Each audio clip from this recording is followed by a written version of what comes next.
Caregiving can sometimes feel like an impossible struggle. Caregivers may be torn between taking care of loved ones and trying to maintain balance in life. The good news is that it doesn't have to be that way. The Caring Generation with host Pamela D Wilson is here to focus on the conversation of caring. You're not alone. In fact, you're in exactly the right place to share stories and learn tips and resources to help you and your loved ones. So now, please welcome the host of The Caring Generation, Pamela D Wilson. This is Pamela D Wilson, caregiving expert, speaker, consultant, and guardian of the Caring Generation. The Caring Generation focuses on the conversation of caring, giving us permission to talk about aging, the challenges of caregiving, navigating the healthcare system, and everything in between. It's no surprise that needing care or becoming a caregiver changes everything. The Caring Generation is here to guide you along the journey, to let you know that you're not alone. You are in exactly the right place to share stories, learn about caregiving programs and resources to help you and your loved ones plan for what's ahead. Invite your aging parents, spouses, family, friends, and coworkers who may be caring for their family to listen to the show. If you have a question or an idea for a future program, share your idea with me by responding to my social media posts on Facebook, Instagram, Twitter, LinkedIn, or YouTube.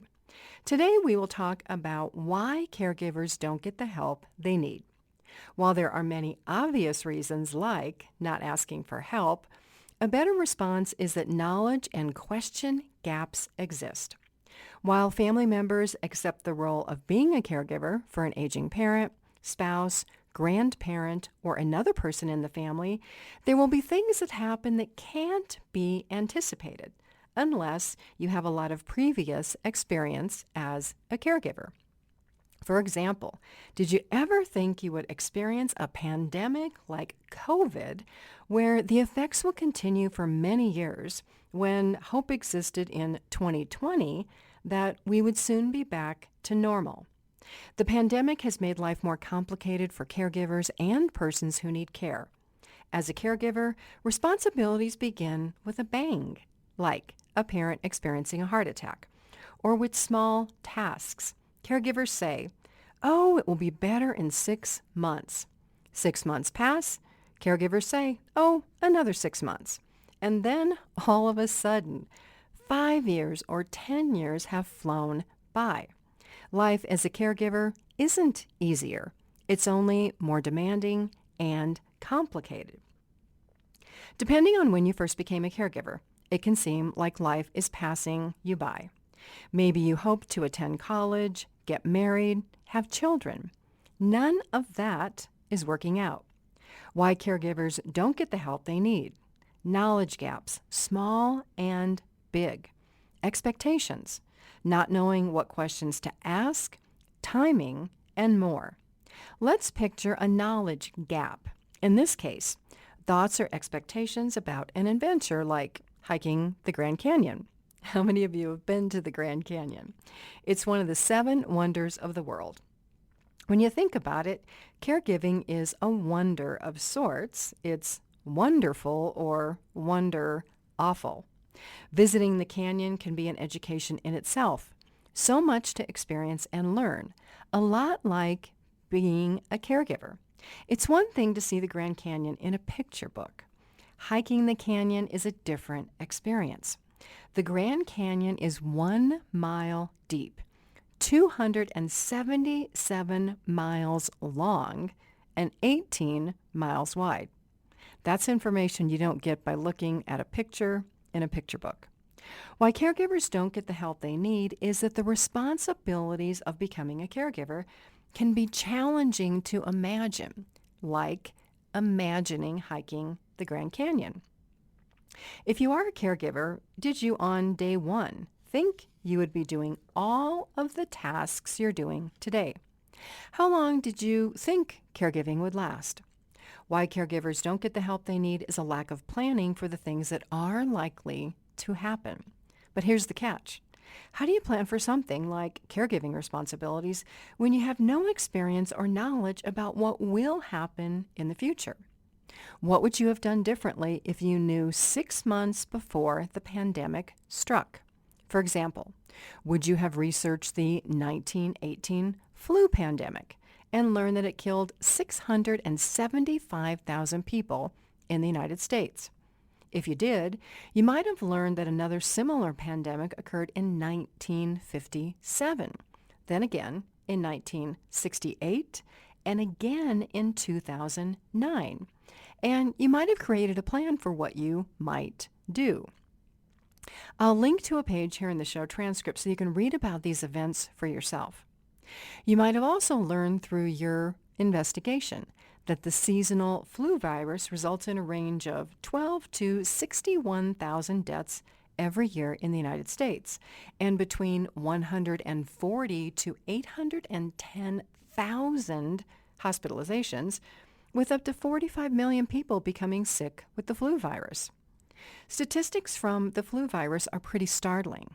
Yet, before COVID showed up on the scene, the flu was a blip in the news every fall and winter that rarely caught anyone's attention. Pneumonia is another contagious virus that affects older adults every year. So with all of this knowledge out there, why caregivers don't get the help they need results from everyone reacting today to more pressing day-to-day issues like COVID. Because many people are in constant reaction mode, there's not enough time to plan for the future.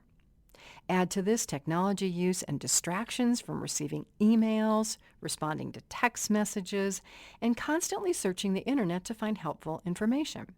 How many of you quickly lose an hour or more on your smartphone, computer, or tablet, and then look back and wonder where that time went?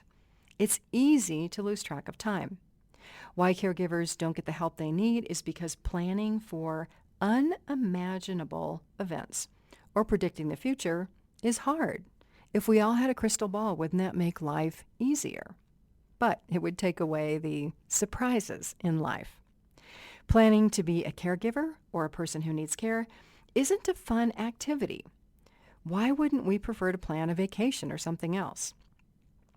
If you have participated in business planning at your place of work, you've probably heard of SWOT, strengths, weaknesses, opportunities, and threats, and SMART, specific, measurable, achievable, relevant, and time-based. As complicated as SWOT and SMART might seem, using these systems for planning can help you set and achieve realistic goals in caregiving and any area of your life.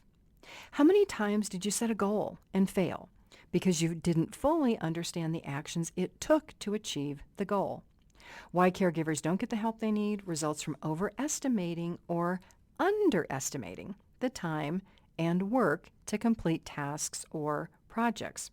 Maybe you thought going to the grocery store or taking a parent to a doctor's appointment would take you 2 hours, but it took you 3 hours or 5 hours. You might have miscalculated the time for traffic, wait times, and the unexpected. So much of what we plan to do relies on prior experience that we don't have when we become a caregiver.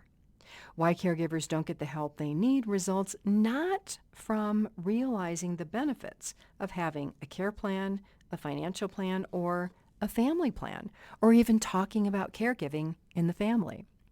Caregivers juggle many tasks and moving parts like many people do at their paid jobs.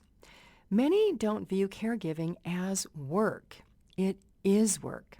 Most caregivers average 20 to 30 hours every week caring for adult parents. Most admit that they had no idea how demanding caregiving tasks would become. Why caregivers don't get the help they need includes underestimating time or hoping that things will get better. When I operated my care agency, there were times when my care managers struggled to keep up, like most caregivers. When this happened, I talked about tendencies to overschedule. Overscheduling is that idea of being optimistic, thinking more can be accomplished in a typical workday. How often do you find yourself overscheduled? Are you late to meetings or appointments or constantly rushing because you underestimated time or overscheduled yourself? Aging parents, spouses, grandparents, and family members who need care often lack plans or underestimate the time to recover from an illness. How many of your parents have enough money to pay for their care, regardless of the type of care they need? How many parents didn't realize that the heart attack they had years ago would turn into more severe conditions like diabetes, COPD, or memory loss? Being diagnosed with one chronic disease is like that buy one, get three free deal you see at the store. First, you have one sickness, and over time, it multiplies. Then you're left with more health problems that you didn't imagine because you were too busy to pay attention. Not a good situation for anyone. Why caregivers don't get the help they need? Not receiving information in a manner that is easy to understand, asking enough questions, or getting information and recommendations that can be evaluated and that make sense from healthcare providers. The meaning of easy to understand differs by individual. Here's an example. How many of you love algebra, trigonometry, statistics, or calculus? These are topics that I struggled with in high school and college. Give me English, history, or debate anytime. I had no interest in math.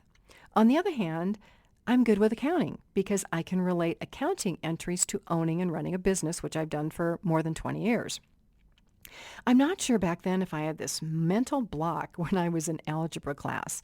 For me, it was so difficult. The reason I had to learn it made little sense, even though I do use some equations today. I spent hours after class working through equation after equation that meant nothing to me so that I could do well on my college entrance exam. Finally, I found a great teacher at a local community college. Without his help, I wouldn't have done well on my college entrance exam. This instructor was proof that a person who is passionate about a subject and who can explain it at a very basic level can teach or help another person, in this case me, who struggled with the concepts or ideas.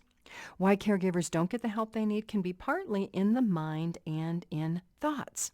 Look at my algebra example. I didn't like the class and I struggled, but I found a motivator, passing the math portion of the college entrance exam that was important to me. The English portion, that was easy. So I did what it took. I put forth the time and effort and passed the exam with a good score. In all aspects of life, if we don't have the right motivation or access to someone, a teacher, a mentor, or an expert who speaks our language and can instruct or help us, it's likely that we are going to struggle and sometimes fail repeatedly. Why caregivers don't get the help they need is not seeking the right person, place, or setting to obtain and understand the information you need to care for an aging parent or a spouse. A related challenge for why caregivers don't get the help they need are habits and behaviors. The care receiver faces an equal challenge in this area. When two people are fighting against change, be it a change in health or daily activities, caregiving situations can feel like climbing a mountain or hiking the Grand Canyon when you're not prepared. Let me give an example that some of you may be familiar with. Your parent has memory loss that is advancing. More often than not, mom or dad doesn't want to change out of dirty clothes, take a shower, take medications, or get out of bed. These refusals frustrate you. Initially, you become demanding and threatening, and what happens? Remember when you were a child and your parents told you that you had to do something. You probably did just the opposite to spite mom or dad. Today, the tables have turned. Telling mom or dad with Alzheimer's or dementia what to do falls on deaf ears. The effects of refusals raises your blood pressure. So in this situation, it's essential to look at personal habits and behaviors and begin asking a few questions. Track your thoughts and feelings. What makes you angry or frustrated? What makes you happy? How do you move in a positive direction with a stubborn parent who won't follow directions and can't remember what you said 30 seconds ago? Caregiving situations improve when the caregiver changes thoughts habits, behaviors, and responses to an uncooperative parent. But how do you know what to do without any help or instruction? That's the question all caregivers should be asking. Why caregivers don't get the help they need is that they think they are doing the right things without knowing what the right things are. What if one or two small recommendations could make your caregiving situation easier, less time-consuming, more pleasant? Would you be interested? But like me in algebra, you have to be motivated enough to want a different result and be willing to put in a little time and effort. Visit my website, PamelaDWilson.com, to check out my caregiver course online that helps you make a care plan for aging parents. The course is called Taking Care of Elderly Parents, Stay at Home and Beyond. It includes 30 hours of webinars and other information. In addition, you'll learn practical steps for taking care of elderly parents, spouses, and yourself. Participating in the course is like binge watching a movie series where you can learn to prepare for everything you never expect, and you can always go back and watch it again. We're off to a break. The Caring Generation is not limited by time zone or location. Caregivers worldwide can listen any time of day. This is Pamela D Wilson, caregiving expert, consultant, and author on The Caring Generation. Stay with me. I'll be right back.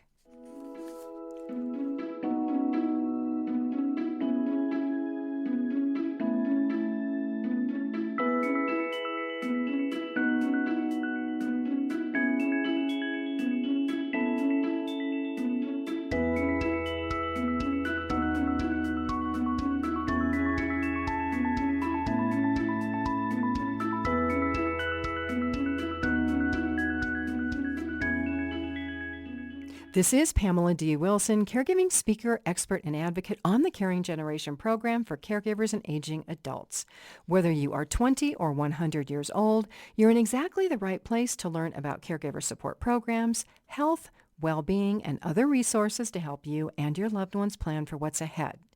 If you're not sure how to talk to your children about caregiving issues, if you tried to talk to your aging parents and that didn't go so well, let me start the conversation for you. Share the Caring Generation podcast with family and friends. There are over 110 episodes answering your questions.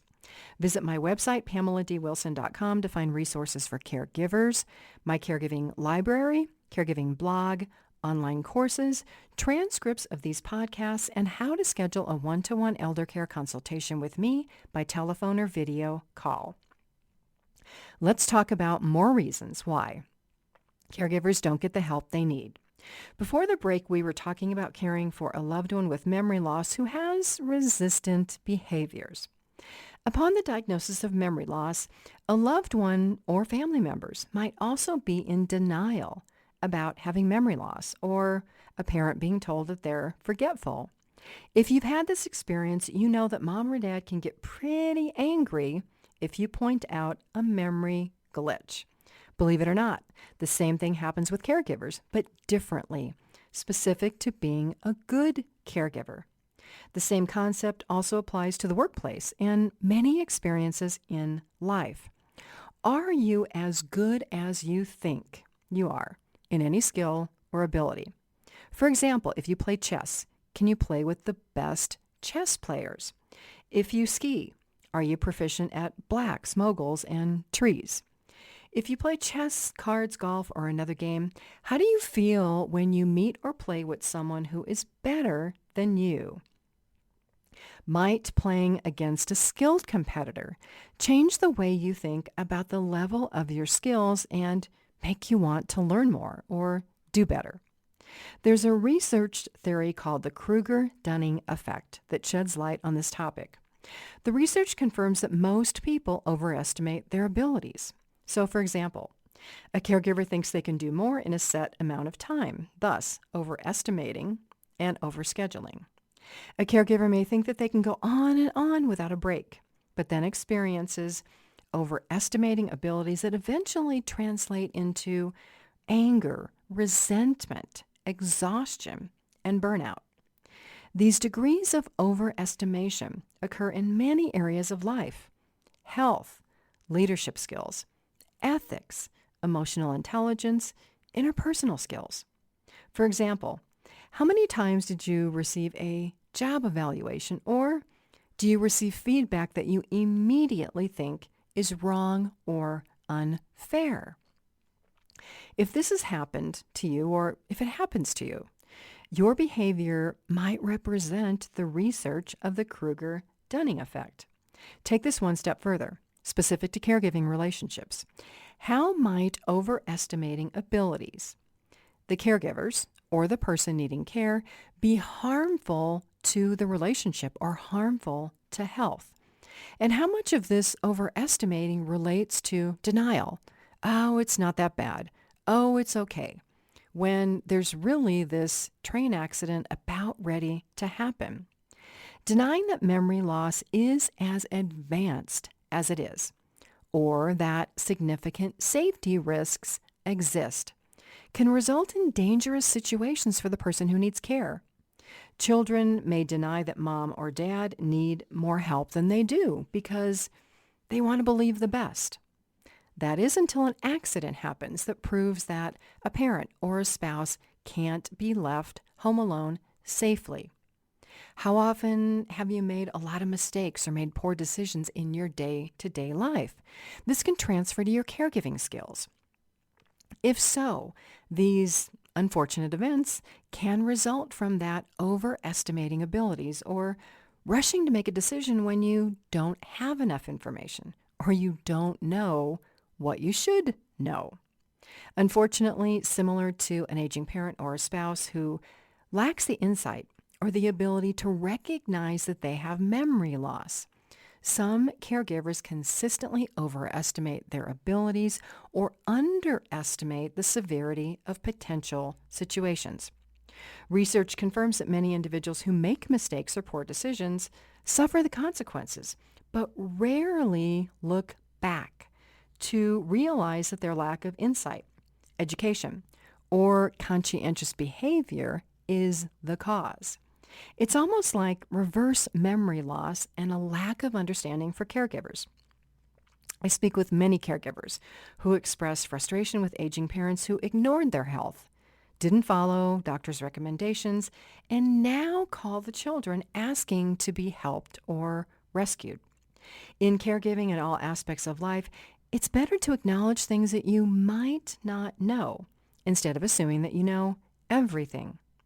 That no matter how good you are at something, the opportunity to learn always exists. On the other end of the spectrum, let's relate this idea of the Kruger-Dunning effect to doctors and other knowledgeable specialists. Some have a blind spot because of their expertise. Some brilliant people don't realize that others don't have their same level of skills. So as a result, many of these professionals can't explain ideas in straightforward terms that most people understand. This overestimation of others' knowledge is the reason that most consumers go to a doctor appointment, leave, and have no idea what was discussed. For example, aging parents don't get prescription medications filled because they don't understand the negative consequences of not taking medications. Add to this example people in the middle who think they know everything. Some caregivers or care receivers who are not open to receiving suggestions or information because they don't think the information can benefit them. Why caregivers don't get the help they need, or any of us don't get the help we need, is that we're continually rushing about and we're too busy to learn. How often do we find or make time to sit down and make a plan, any plan? What things would you like to accomplish in the next week, month, 6 months, a year, or 2 years? Do you have any idea? Most people don't. Life keeps moving ahead.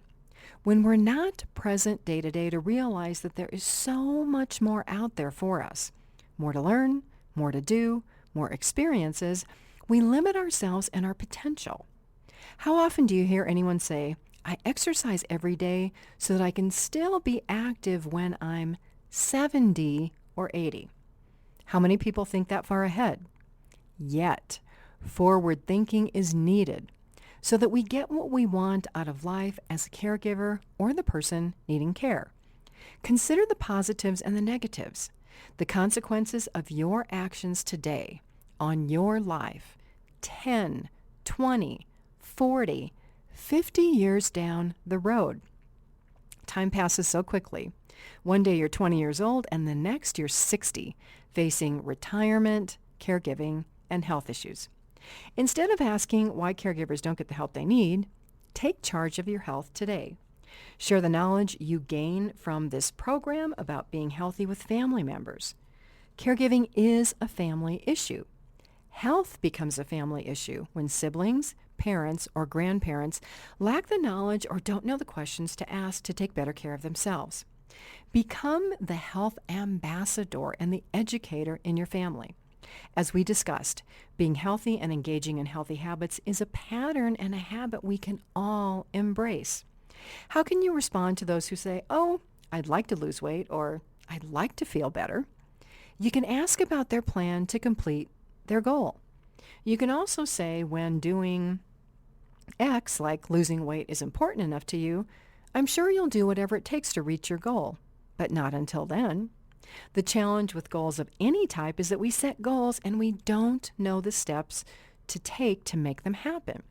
Or, as we've discussed today, we might have a goal and not realize everything it takes to achieve the goal. This is where finding a friend, a mentor, or a group of people, like a caregiving support group, who have achieved what we want to achieve is beneficial, or who are struggling through similar experiences trying to find the path forward. Remember, it's the questions you don't ask, the knowledge you don't have, and thinking that you know everything, which is why caregivers don't get the help they need. Take action, set realistic goals, create a plan and a timeline, and you'll get where you want to be. Here are a few quotes about planning. "Good planning without good working is nothing," by Dwight D. Eisenhower. "It takes as much energy to wish as it does to plan," Eleanor Roosevelt.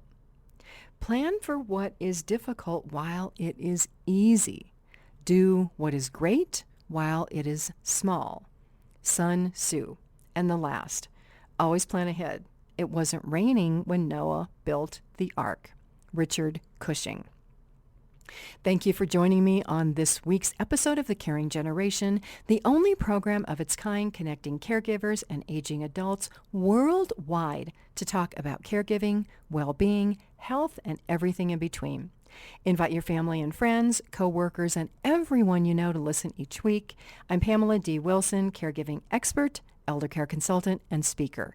I look forward to being with you again soon. God bless you all. Sleep well tonight. Have a fabulous day tomorrow and a great week until we are here together again. Tune in each week for The Caring Generation with host Pamela D Wilson. Come join the conversation and see how Pamela can provide solutions and peace of mind for everyone. Here on Pamela D Wilson's The Caring Generation.